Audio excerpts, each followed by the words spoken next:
महानगरपालिका निवडणुकासाठीची आचारसंहिता जाहीर झाली आणि आपण बघतो की 6 दिवस उलटूनही पिंपरी चिंचवडमध्ये महाविकास आघाडी कोणासोबत युती करणार आहे किंवा राष्ट्रवादी महाविकास आघाडीसोबत भाजपला रोखू शकते काय याकडे सगळ्यांचं लक्ष लागले, परंतु या सगळ्या चर्चा अजून तरी निष्फळच आहे असं दिसतंय. नेमकं काय कारण जाणून घ्या.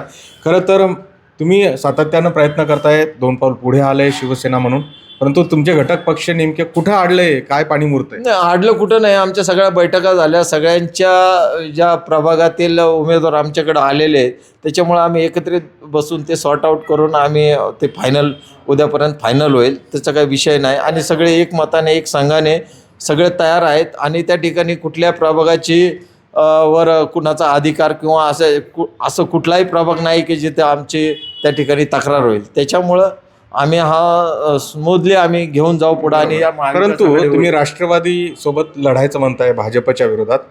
फडणवीस आणि अजित पवार यांनी दोघांनी स्पष्ट केले की ते दोघं एकमेकांसमोर मैत्रीपूर्ण लढणार आहेत आणि मग तुम्ही कोणत्या अपेक्षेने त्यांना सोबत घ्यायचं म्हणताय? नाही, आम्ही सोबत घ्यायचं म्हणत नाही. त्यांचा जर प्रस्ताव आला आमच्याकडं तर निश्चितपणे आम्ही त्याचा विचार करू. परंतु वरच्या लेवलवर ते एकमेकावर टीका न करण्याचं जे धोरण आहे त्यांचं, स्थानिक लेवलवर टीका होणार ना. स्थानिक लेवल भाजपला नक्की टीका प्रश्नच नाही. आम्ही त्यांना सोडणारच नाही.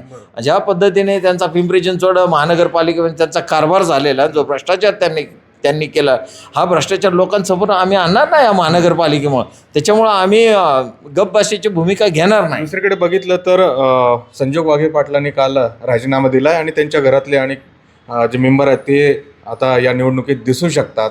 त्यांच्या जाण्याने पक्षाला काय फटका बसला? काही फरक पडणार नाही. उद्धव साहेबांनी फार मोठा विश्वास टाकून त्यांना मावळ लोकसभा मतदारसंघाची उमेदवारी दिली, परंतु त्यांनी गद्दारी केली. आम्हाला फार दुःख झालं.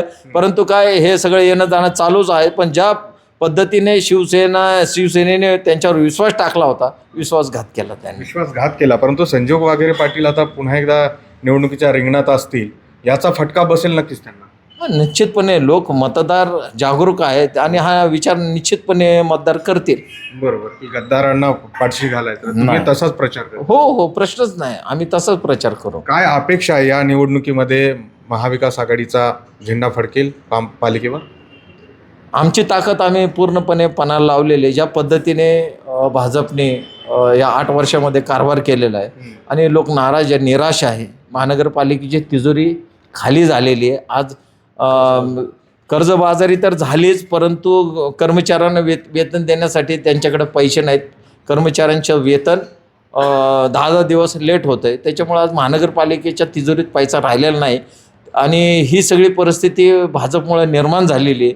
त्याच्यामुळे निश्चितपणे ह्या सगळ्या बाबी आम्ही लोकांसमोर ठेवणार आहोत. अगदी शेवटचा प्रश्न, संजोग वगैरे पाटील जसं तुम्ही म्हणाल की पक्षाला काही त्याचा परिणाम होणार नाही, ते पुढे उमेदवार म्हणूनही आले तर लोक किंवा मतदार त्यांना त्यांच्या जागा दाखवतील, परंतु एकंदरीतच ज्यावेळेस पक्षात आले होते त्यावेळेस त्यांची पार्श्वभूमी आणि उद्धव साहेबांनी काय त्यांचं कॅलिबर बघून त्यांच्यावर विश्वास टाकला होता? नाही, ते माजी महापौर आहेत, त्यांचे वडील महापौर, त्यांच्या घरामध्ये गेले 40 वर्ष त्या ठिकाणी राजकारणामध्ये ते आहे. ह्या सगळ्या गोष्टीचा विचार करून त्यांनी त्यांच्यावर विश्वास टाकला होता, परंतु आज ते गेले. दुर्दैव आहे, काय करणार.